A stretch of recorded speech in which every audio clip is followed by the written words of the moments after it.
السلام علیکم ناظرین، TNN TV کے ساتھ میں ہوں نمرہ کنول۔ سب سے پہلے شامل کرتے ہیں نیوز ہیڈ لائنز۔ حالات کے باعث IMF کے ساتھ مل کر بجٹ بنانا پڑا۔ وزیر اعظم شہباز شریف کا کہنا ہے کہ اخراجات سے متعلق معلومات 1.5 ماہ میں شیئر کریں گے۔ IMF کے پروگرام کے حوالے سے مثبت توقع ہے۔ بلوچستان سے کالعدم TTP کی دفاعی شعراء کا کمانڈر گرفتار، BLA اور را کے ناپاک عزائم کا انکشاف۔ وزیر داخلہ بلوچستان کا کہنا ہے کہ کینیڈا، امریکہ میں لوگ را کے ہاتھوں سے محفوظ نہیں ہیں۔ بانی PTI جیل سے باہر آ سکتے ہیں۔ رانا ثناء اللہ کا کہنا ہے کہ بانی PTI کو کئی بار بات کرنے کی پیشکش کی مگر وہ تیار نہیں تھے۔ شیخ رشید کا کہنا تھا کہ ان کو اندازہ نہیں کینیا کی فلم پاکستان میں بھی دہرائی جا سکتی ہے۔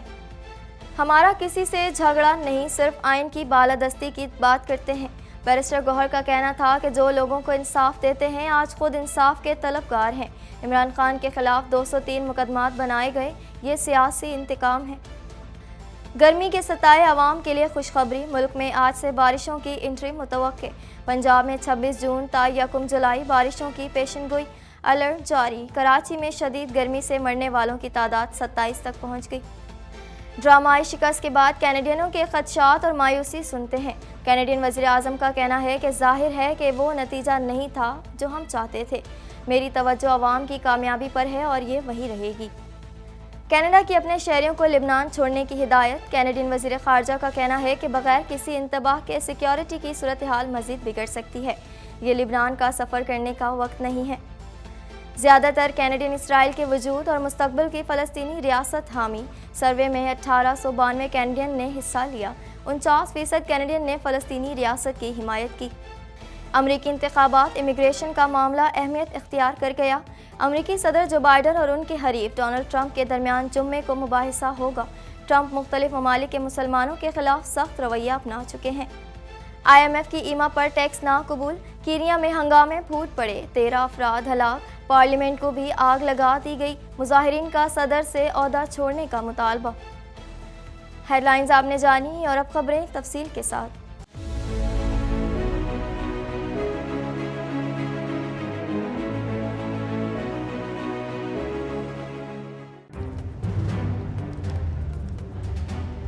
Islamic Finance TV, the only TV channel of the fastest growing Islamic economy in the world and the prime mover of Islamic finance news.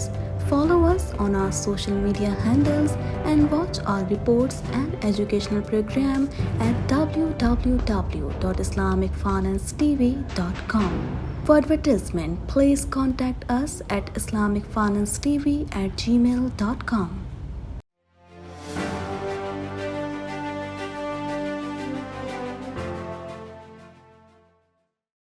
وزیر اعظم شہباز شریف نے کہا ہے کہ حالات کے باعث عالمی مالیاتی فنڈ IMF کے ساتھ مل کر بجٹ بنانا پڑا۔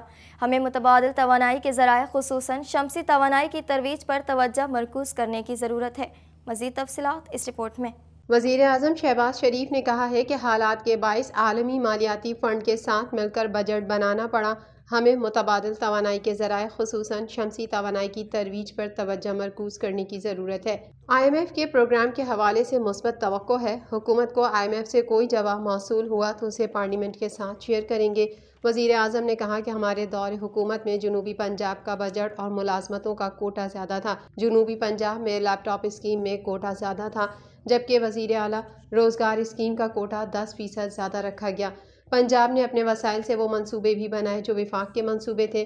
شہباز شریف کا کہنا تھا کہ اخراجات میں کمی کے بارے میں معلومات 1-1.5 ماہ میں سامنے لائیں گے۔ پاکستان ورکس ڈپارٹمنٹ ختم کرنے کا اعلان ہو چکا ہے۔ PWD میں بندربانٹ ہوتی ہے، اس لیے یہ فیصلہ کیا گیا۔ وہاں جو کرپشن ہوتی ہے سب ارکان کو پتہ ہے۔ دوسری جانب وزیر اعظم شہباز شریف کی زیر صدارت پیٹرولیم ڈویژن کے امور اجلاس ہوا۔ اجلاس کی صدارت کرتے ہوئے وزیر اعظم شہباز شریف کا کہنا تھا کہ ہمیں متبادل توانائی کے ذرائع خصوصاً شمسی توانائی کی ترویج پر توجہ مرکوز کرنے کی ضرورت ہے۔ انہوں نے ہدایت کی کہ تھرکول کی ملک کے دوسرے علاقوں تک رسائی کے لیے ریلوے لائن کے حوالے سے تمام ضروری اقدامات کیے جائیں۔ وزیر اعظم نے تھرکول کے حوالے سے حکمت عملی تیار کرنے کی ہدایت کی اور کہا کہ تھرکول پاکستان کی توانائی کی ضروریات کے حوالے سے انتہائی اہمیت کا حامل ہے۔ بلوچستان میں دہشت گردی کے لیے اڈے بنانے کا منصوبہ ناکام بناتے ہوئے کالعدم تنظیم کے 2 کمانڈرز کو گرفتار کر لیا گیا۔ مزید احوال اس رپورٹ میں۔ بلوچستان میں دہشت گردی کے لیے اڈے بنانے کا منصوبہ ناکام بناتے ہوئے کالعدم تنظیم کے 2 کمانڈرز کو گرفتار کر لیا گیا، جس میں کالعدم TTP کی دفاعی شعرا کا کمانڈر بھی شامل ہے، جس نے اپنے بیان میں BLA اور راہ کے ناپاک عزائم کا انکشاف کیا ہے۔ وزیر داخلہ بلوچستان ضیاء لانگو نے پریس کانفرنس کرتے ہوئے کہا کہ کینیڈا امریکہ میں لوگ راہ کے ہاتھوں سے محفوظ نہیں ہیں، ہمسایہ ملک ان دہشت گردوں کو اپنی سرزمین پر پناہ دیتا ہے۔ وزیر داخلہ بلوچستان نے بتایا کہ آپریشن میں کالعدم تنظیم کے 2 اہم کمانڈر گرفتار ہوئے ہیں۔ گرفتار دہشت گرد کمانڈر نصر اللہ دفاعی شعرا کا ممبر بھی رہا ہے۔ وزیر داخلہ بلوچستان ضیاء لانگو نے کہا کہ گزشتہ دنوں قانون نافذ کرنے والے اداروں نے اہم آپریشن کیا۔ آپریشن میں دہشت گردوں کا ایک اہم نیٹ ورک پکڑا گیا ہے۔ ضیاء لانگو کا کہنا تھا کہ سیکیورٹی فورسز نے جانوں کا نذرانہ دے کر ملک کو بچایا ہے۔ ان تمام دہشت گردوں کے پیچھے بھارتی خفیہ ایجنسی راہ کا ہاتھ ہے۔ کینیڈا امریکہ میں لوگ راہ کے ہاتھوں سے محفوظ نہیں ہیں، ہمسایہ ملک ان دہشت گردوں کو اپنی سرزمین پر پناہ دیتا ہے۔ انہوں نے کہا کہ ان دہشت گردوں کا اسلام سے دور دور تک کوئی تعلق نہیں۔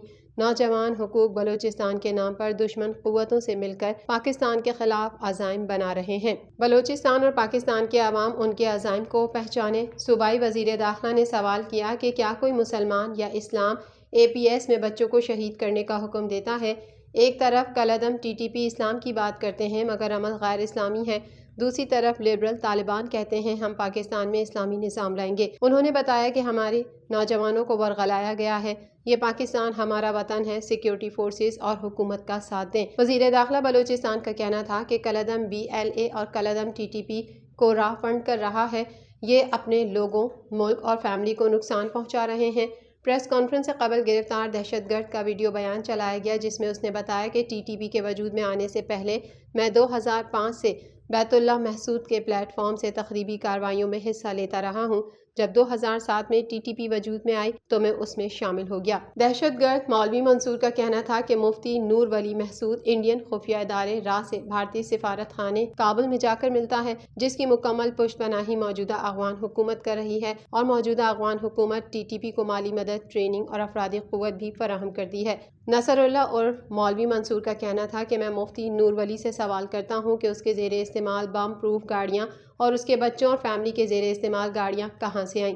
وہ دوسروں کے بچوں سے خودکش حملے کروا کر جنت میں پہنچانے کا فتویٰ دیتا ہے، تو یہی راستہ اپنے بچوں میں سے کسی ایک کو بھی جنت میں بھیجنے کے لیے کیوں استعمال نہیں کرتا؟ آج میں اس بات کا جواب سب کے سامنے رکھنا چاہتا ہوں کہ TTP کے لیے تمام عہدے خصوصاً مالی معاملات کے لیے صرف اور صرف واحد شرط محسود ہونا ہے، جبکہ دوسرے قبائل کے بچوں کو ناحق مروا کر پاکستان کے دشمن گروہوں کے مذموم مقاصد کو پورا کیا جا رہا ہے۔ وزیر اعظم کے مشیر رانا ثناء اللہ نے کہا ہے کہ بانی PTI جیل سے باہر آ سکتے ہیں، تاہم حکومت کی کوشش ہوگی بانی PTI کو جتنی دیر جیل میں رکھا جا سکتا ہے رکھا جائے۔ مزید تفصیلات اس رپورٹ میں۔ وزیر اعظم کے مشیر رانا ثناء اللہ نے کہا ہے کہ بانی PTI جیل سے باہر آ سکتے ہیں، تاہم حکومت کی کوشش ہوگی بانی PTI کو جتنی دیر جیل میں رکھا جا سکتا ہے رکھا جائے، جبکہ شیخ رشید کا کہنا تھا کہ ملک کے جو موجودہ حالات ہیں اس صورتحال میں بانی PTI کو رہا نہیں کیا جائے گا۔ ان کو اندازہ نہیں، کینیا کی فلم پاکستان میں بھی دہرائی جا سکتی ہے۔ نجی TV سے گفتگو میں رانا ثناء اللہ نے کہا کہ آئین و قانون کے مطابق بانی PTI کو جیل میں رکھیں گے، بانی PTI باہر آ بھی گئے تو کوئی طوفان نہیں آئے گا۔ انقلاب انہوں نے لانا نہیں اور ڈائیلاگ پر یہ یقین رکھتے نہیں تو کرنا کیا ہے۔ رانا ثناء اللہ نے کہا کہ جمہوریت میں مذاکرات کے علاوہ کوئی اور راستہ نہیں، اسی سے معاملات حل ہوں گے۔ محمود خان اچکزئی نے کوئی بات کر دی تو PTI ان سے مینڈیٹ واپس لے لے گی۔ انہوں نے مزید کہا کہ بانی PTI جمہوریت اور مذاکرات پر یقین نہیں رکھتے، ہم سیاسی اور جمہوری لوگ ہیں۔ بانی PTI کو کئی بار بات کرنے کی پیشکش کی مگر وہ تیار نہیں تھے۔ رانا ثناء اللہ نے مزید کہا کہ PTI جمہوریت کے ساتھ بات کرے تو ہمیں اس کے ساتھ کوئی دشمنی نہیں، جو بات کل کی وہی آج کر رہے ہیں اور مستقبل میں بھی وہی کریں گے۔ دوسری طرف سابق وفاقی وزیر شیخ رشید احمد نے راولپنڈی میں اڈیالہ جیل کے باہر میڈیا سے گفتگو کرتے ہوئے دعویٰ کیا ہے کہ ملک کے جو موجودہ حالات ہیں صورتحال میں بانی PTI کو رہا نہیں کیا جائے گا۔ شیخ رشید کا کہنا تھا کہ یہ کیس پر کیس کریں گے مگر بانی PTI کو رہا نہیں کریں گے۔ قبر ایک جبکہ مردے تین ہیں، بڑا ریلیف سپریم کورٹ سے ہی مل سکتا ہے۔ ان کا کہنا تھا کہ ہر طرف بھوک ہی بھوک ہے، یہ غریب کی لڑائی ہے اور قوم اب کسی لیڈر کا انتظار نہیں کرے گی، آپ تیار رہیں، 30 اگست سے پہلے قوم آپ سے حساب مانگے گی۔ سینئر سیاستدان نے کہا کہ شہباز شریف نے اعتراف کیا ہے کہ یہ IMF کا بجٹ ہے، غریب کہ حلق سے لے کر فلک تک مہنگائی کی زد میں ہے۔ ان کو اندازہ نہیں کینیا کی فلم پاکستان میں بھی دہرائی جا سکتی ہے۔ شیخ رشید نے یہ بھی کہا کہ جو جیل میں گیا اس سے 164 کا بیان لیا گیا۔ کل میں جسٹس طارق جہانگیری کی عدالت سے رہا ہوا ہوں۔ یہ حکومت جو ہے جی عقل سے آ رہی ہے، ان کو اندازہ ہی نہیں، غریب نے وہی تباہی کرنی ہے جو کینیا میں ہوئی ہے۔ کینیا کی فلم پاکستان میں دہرائی جا سکتی ہے۔ مرکزی رہنما پاکستان تحریک انصاف بیرسٹر گوہر نے کہا ہے کہ ہمارا کسی سے جھگڑا نہیں، صرف آئین کی بالادستی کی بات کرتے ہیں۔ مزید تفصیلات اس رپورٹ میں۔ مرکزی رہنما پاکستان تحریک انصاف بیرسٹر گوہر نے کہا ہے کہ ہمارا کسی سے جھگڑا نہیں، صرف آئین کی بالادستی کی بات کرتے ہیں۔ بیرسٹر گوہر خان نے کہا کہ جج صاحبان جو خود دوسروں کو انصاف دیتے ہیں، اگر آج وہ خود انصاف کے طلبگار ہیں تو عوام کے حقوق کا تحفظ کیسے ہوگا؟ مرکزی رہنما پاکستان تحریک انصاف بیرسٹر گوہر کا لاہور میں وکلاء کنونشن سے خطاب کرتے ہوئے کہنا تھا کہ انصاف اور آئین کی بالادستی کے لیے لاہور ہائی کورٹ کا اہم کردار ہے۔ ہم صرف آئین کی بالادستی کی بات کرتے ہیں، ہمارا کسی سے کوئی جھگڑا نہیں۔ لاہور میں وکلاء سے خطاب کرتے ہوئے انہوں نے کہا کہ پاکستان کی عوام باہر نکل کر جج صاحبان کو یہ پیغام دینا چاہتی ہے کہ پاکستان کی 25 کروڑ عوام اور وکلاء ان کے شانہ بشانہ اس جدوجہد میں ان کا ساتھ دیں گے۔ بیرسٹر گوہر نے کہا ہمارا کسی کے ساتھ جھگڑا نہیں، ہم صرف رول آف لا کی بات کرتے ہیں۔ یہ اسی وقت ممکن ہے جب عوام کے بنیادی حقوق محفوظ ہوں۔ انہوں نے کہا کہ عدلیہ اور ایگزیکٹو آزاد ہونی چاہیے، جو لوگوں کو انصاف دیتے ہیں آج خود انصاف کے طلبگار ہیں۔ پنجاب کے عوام ججز کے شانہ بشانہ کھڑے ہیں، چاہتے ہیں پاکستان میں 70 سال بعد قانون اندھا نہ ہوا، چاہتے ہیں قانون عوام کے حقوق کا تحفظ کرے۔ لاہور ہائی کورٹ بار نے انصاف کے لیے آواز اٹھائی اور جدوجہد کی۔ بیرسٹر گوہر کا مزید کہنا تھا کہ کسی بھی پارٹی کو جیتی سیٹوں سے زیادہ نہیں مل سکتی، عوام نے بانی پی ٹی آئی کے نظریے کو ووٹ دیا۔ بیرسٹر گوہر خان نے کہا عمران خان کے خلاف 203 مقدمات بنائے گئے، یہ سیاسی انتقام ہے اور یہ تمام مقدمات جعلی ہیں۔ اڈیالہ جیل میں ان کیسز میں 14 گھنٹے ٹرائل ہو رہا تھا۔ میں نے جج صاحب سے کہا کہ بریک کتنی دیر کی ہوگی تو جج صاحب نے کہا کہ اتنی ہی ہوگی کہ ہم نماز جمعہ پڑھ سکیں۔ ملک کے مختلف علاقوں میں بارشیں شروع ہونے کا امکان ہے۔ بارشوں کی وجہ سے رواں ہفتے گرمی کی لہر میں کمی بھی متوقع ہے۔ مزید تفصیلات اس رپورٹ میں۔ ملک کے مختلف علاقوں میں بارشیں شروع ہونے کا امکان ہے۔ بارشوں کی وجہ سے رواں ہفتے گرمی کی لہر میں کمی بھی متوقع ہے۔ محکمہ موسمیات نے شہر قائد میں بدھ سے 1 جولائی تک گرج چمک کے ساتھ بارش کی پیش گوئی کرتے ہوئے کہا ہے کہ سندھ کے دیگر شہروں میں بھی تیز ہوائیں چلنے اور بارش کا امکان ہے۔ پنجاب میں 26 جون تا 1 جولائی بارشوں کی پیش گوئی کی گئی ہے، جس پر پی ڈی ایم اے نے صوبے بھر میں بارشوں کے پیش نظر الرٹ جاری کر دیا۔ پی ڈی ایم اے کا کہنا تھا کہ شہر قائد سمیت سندھ کے کچھ اضلاع میں معمول سے زائد بارشیں متوقع ہیں۔ جولائی کے پہلے ہفتے 30 سے 50 ملی میٹر، دوسرے ہفتے میں 35 سے 75 ملی میٹر، تیسرے ہفتے میں 25 سے 35 ملی میٹر اور چوتھے ہفتے میں 45 سے 75 ملی میٹر بارش ہو سکتی ہے، جبکہ 27 جون سے اسلام آباد، راولپنڈی، جہلم، چکوال میں تیز ہوا اور گرج چمک کے ساتھ ہلکی بارش اور کئی مقامات پر تیز بارش ہونے کا امکان ہے۔ 28 سے 30 جون تک تیز بارش کے بعد اسلام آباد، راولپنڈی، نارووال میں اربن فلڈنگ کا خدشہ ہے۔ آندھی چلنے کے باعث روزمرہ کے معمولات متاثر ہونے، کمزور انفراسٹرکچر کو نقصان پہنچنے کا بھی امکان ہے۔ محکمہ موسمیات نے تمام متعلقہ اداروں کو الرٹ رہنے کی ہدایت کر دی ہے۔ میڈیا رپورٹ کے مطابق محکمہ موسمیات کے بیان میں کہا گیا ہے کہ کراچی، حیدرآباد، جامشورو، شہید بے نظیر آباد میں بارشوں کا امکان ہے۔ اس کے علاوہ مٹھی، عمرکوٹ، میرپور خاص، سانگھڑ، ٹنڈو الیار، بدین، نوشہر و فیروز، خیرپور، دادو، سکھر، جیکب آباد، کشمور اور لاڑکانہ میں بھی بارشوں کا امکان ہے۔ یاد رہے پی ڈی ایم اے نے مونسون بارشوں سے متعلق ایڈوائزری جاری کر دی ہے، جس میں کہا ہے کہ جولائی کے پہلے ہفتے سے مونسون بارشوں کا سلسلہ شروع ہونے کا امکان ہے۔ دوسری جانب کراچی میں سخت گرمی قہر ڈھانے لگی اور مختلف علاقوں سے لاشیں ملنے کا سلسلہ بھی جاری ہے۔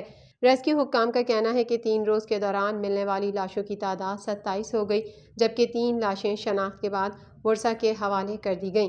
حکام نے بتایا کہ 24 لاوارث لاشیں سرد خانے میں موجود ہیں اور شناخت کا عمل جاری ہے۔ ملنے والی لاشیں زیادہ تر نشے کے عادی افراد کی ہیں۔ خیال رہے شہر قائد کا موسم گرم اور مرطوب رہے گا۔ محکمہ موسمیات کے مطابق شہر کا درجہ حرارت 39 ڈگری سینٹی گریڈ تک جانے کا امکان ہے، جبکہ بارش کا کوئی امکان نہیں۔ گزشتہ شام سے جزوی طور پر بحال ہونے والی سمندری ہواؤں نے گرمی کی شدت میں تھوڑی بہت کمی کر دی ہے۔ مزید خبریں بھی بلیٹن کا حصہ ہوں گی مگر اس بریک کے بعد.